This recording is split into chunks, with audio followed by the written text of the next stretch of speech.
আলহামদুলিল্লাহ, আমরা তারাবিহের নামাজে সূরা ইখলাস আমরা 3 বার পড়েছি।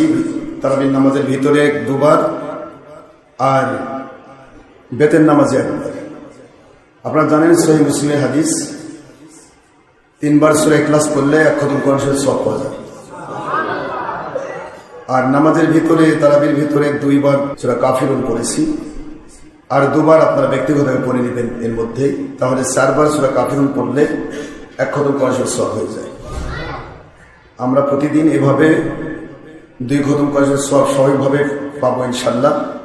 তারপর আবার 3 বার করে সূরা ইখলাসের নিত্য করা হবে, তাহলে মোট 3টি খতম নিয়ে যাবো আমরা ইনশাআল্লাহ। আর সূরা ফাতিহা ধরলে তো আরো বেশি হবে। আর সকলেই ইবাদত বন্দেগীতে মন দিবেন, ইবাদত বন্দেগীতে মন দিবেন। এখন ফেসবুক ইউটিউবের সময়, মন কিন্তু চাইবে সেদিকে তাকাতে। দয়া করে রমজান মুবারকে কমের পক্ষে দিনের বেলা কেউ ফেসবুক ইউটিউব চালাবেন না। এটা আপনাদের মুর্শিদ কিবলার পক্ষ থেকে, মুর্শিদ কিবলা হিসেবে মুরিদের উপর আদেশ, মুর্শিদ কিবলা হিসেবে মুরিদের উপর আদেশ আর মুসল্লিদের উপরে অনুরোধ। মেহরবানি করে দিনের বেলা ফেসবুকে চালাবেন না, রোজার গতি থাকবে না। রোজা প্রতিটার দিকে আল্লাহ পাক রব্বুল আলামিনের ভাষা হলো, মুখের রোজা নষ্ট হয়ে যায় যদি মুখ দিয়ে কোনো খারাপ কিছু বলে, চোখের রোজা নষ্ট হয়ে যায় যদি চোখ দিয়ে কোনো খারাপ কিছু দেখে, হাতের রোজা নষ্ট হয়ে যায় যদি হাত দিয়ে কোনো খারাপ কিছু স্পর্শ করে, পায়ের রোজা নষ্ট হয়ে যায় যদি পা দিয়ে কোনো জায়গাতে খারাপ কাজ করতে যায়, অন্তরের রোজা নষ্ট হয়ে যায় যদি অন্তর দিয়ে কোনো খারাপ কোনো কিছু করে। এক কথায় একটা মানুষ রোজা সারাদিন রাখে, কিন্তু পরে গিয়ে দেখা যায় সে পরিপূর্ণ শুধু না খেয়েই থেকেছে, কিন্তু সে রোজার মর্যাদা পায় না। আমরা যেন ওইরকম অভিশপ্ত না হই। রাজি আছেন তো? আমরা যেন অভিশপ্ত না হই। আমাদের প্রতিটা মুহূর্ত খেয়াল রাখতে হবে, রোজা মানে সংযম, ইমসাক, প্রতিটা গুনাহ থেকে নিজেকে মুক্ত রাখা। আর এই গুনাহ থেকে মুক্ত রেখে 1টি মাস যদি কন্টিনিউ করতে পারি, এই মুক্ত রাখাটাই গোটা বৎসর আমরা সেটিং করে ফেলব। সেভাবে সেটিং হবে যে এই রোজার মাসে যেরকম আমি মিথ্যা বলিনি, রোজার মাসে যেরকম ইচ্ছে করে অন্যায় করিনি, রোজার মাসে যেরকম আমি আল্লাহ পাকের নামাজ ছাড়িনি, রোজা রেখে যেরকম আমি কারো হক নষ্ট করিনি, কোনো গুনার কাজ করিনি, রোজার পরেও যেন গোটা বৎসর এইভাবে চলা হয়। এটাই আল্লাহ পাকের পক্ষ থেকে রমজান মাসে রোজার শিক্ষা। যাতে করে এই শিক্ষা, এটা এই অনুশীলন শিক্ষা নিয়ে সে যেন গোটা বৎসর আল্লাহ পাকের কাছে তাকওয়াশীল থাকে। তাহলে এই ব্যক্তিগুলি ওলি না হয়ে মরবে না, সুবহানাল্লাহ। এরা আল্লাহর ওলি হয়ে মরবে এবং সরাসরি নিজের জান্নাতের সাথে হবে। তো আমরা সকলেই এইভাবে আমল করবো। আর বিশেষ করে কোরআন শরীফের তেলাওয়াত যেন মিস না থাকে। প্রতিদিন কর্মপক্ষে 1 পাতা হলে কোরআন শরীফ তেলাওয়াত। বিশেষ করে আমাদের যে কেতাবটা আমরা দিয়েছি 700 পৃষ্ঠার কেতাব, এই কেতাবের সূচিপত্রগুলো দেখবেন। যেই আমল আপনাকে করতে মন চায় আপনি ওই আমলটা বাছাই করে করুন। খুব বেশি জুলুম করার দরকার নেই, যতটুকু পারবেন। এটাই আল্লাহ পাক এই রমজান মাসে প্রতিটা নফল কিন্তু আপনাকে 1টা ফরজের সমান সওয়াব দেবে। আর প্রতিটা ফরজ অন্য মাসে 70 ফরজের সমান। আর 70 যদি আমরা 10 গুণ করি তাহলে 700 গুণ হয়ে যায়, সুবহানাল্লাহ।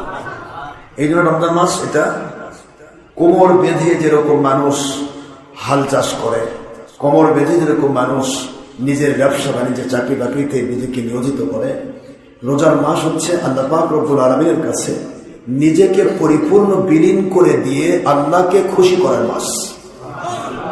আল্লাহ যখনই বান্দার উপর খুশি হয়ে গেল, তখনই আমার মালিক খলিক আল্লাহ পাক সেই বান্দাটাকে ওলি বানাই দেয়।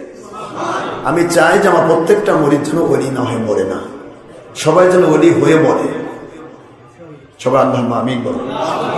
মা বোনেরা যারা বিভিন্ন জায়গা থেকে লাইভে আপনারা আছেন, আমি তাদেরকে বলছি, আপনারা আপনাদের স্বামীদেরকে এই মাসে আমলের জন্য উদ্বুদ্ধ করবেন। আপনারা নিজে আমল করবেন, স্বামীদেরকে উদ্বুদ্ধ করবেন। যার প্রচেষ্টায় যতগুলি মানুষ যত নেক আমল করবে, ওই প্রত্যেকটা মানুষের প্রতিটা নেক আমলের একটা কপি ওই প্রচেষ্টাকারীর ব্যক্তির উপর করতে হবে। কথা কি বুঝতে পেরেছেন আপনারা? যার প্রচেষ্টায় যতগুলো মানুষ যত ইবাদত বন্দেগী করবে, সমস্ত মানুষগুলির প্রতিটা ইবাদত বন্দেগীর একটা করে কপি ওই প্রচেষ্টাকারীর উপর করতে হবে। যার প্রচেষ্টায় যতগুলি মানুষ যত অন্যায় করবে, যার প্রচেষ্টায় যতগুলি মানুষ গুনার কাজ করবে, যত মানুষ যত গুনার কাজ করবে, প্রতিটা মানুষের প্রতিটা গুনার একটা করে কপি ওই প্রচেষ্টাকারীর উপর করতে হবে। নাউযুবিল্লাহ। এই জন্য রমজান মুবারক আপনার বেশি চেষ্টা করবেন, বেশি আস্তাগফিরুল্লাহ যেন মিস না হয়, দরুদ শরীফ যেন মিস না হয়, আল্লাহ জিকির যেন মিস না হয়, লা ইলাহা ইল্লাল্লাহ মুহাম্মাদুর রাসূলুল্লাহ সাল্লাল্লাহু আলাইহি ওয়াসাল্লাম জিকির যেন মিস না হয়। কমের পক্ষে প্রতিদিন 500 থেকে 1000 বার দরুদ শরীফ পড়ুন। ইনশাআল্লাহ এই রমজান মাসে হয়তো আপনার সাথে হুজুর পাক সাল্লাল্লাহু আলাইহি ওয়াসাল্লাম দেখা দেবে।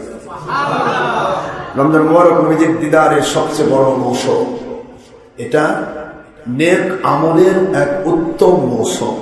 তারা এই হতভাগা, হুজুর বলেছেন ওই মানুষগুলি হতভাগা, তারা দুর্ভাগা, তারা সবচেয়ে বড় আল্লাহ পাকের কাছে হতভাগ্য ব্যক্তি, যারা রমজান মুবারক পাইল কিন্তু গুনাহগুলি মাপ পেয়ে নিষ্পাপ হতে পারল না। সুবহানাল্লাহ।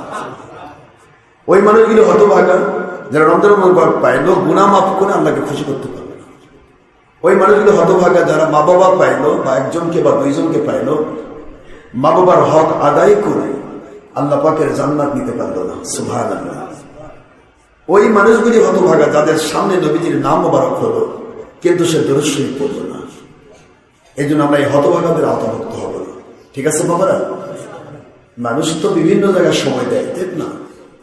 মানুষ হাজার রকম উল্টাপাল্টা করে তারা দুনিয়ার সব কামাই করে ফেলে। আপনার আমার টার্গেট হবে ইচ্ছা করে আমরা গুনাহ করবো না, ইচ্ছা করে কোনো নফল নামাজ পর্যন্ত নফল ইবাদত পর্যন্ত ছাড়বো না, ফরজ ওয়াজিব তো ছাড়ার কোনো সুযোগই নাই, ইচ্ছে করে গুনার কাজে যাব না। এতে আল্লাহ পাক আমাদের গোলাম হিসেবে কবুল করে। তবে আপনার মতো একটা গোলাম দেন হাজার হাজার লাখ লাখ মানুষের ভিতরে আল্লাহ পাক হেদায়েতের নোট ঢেলে দেবে।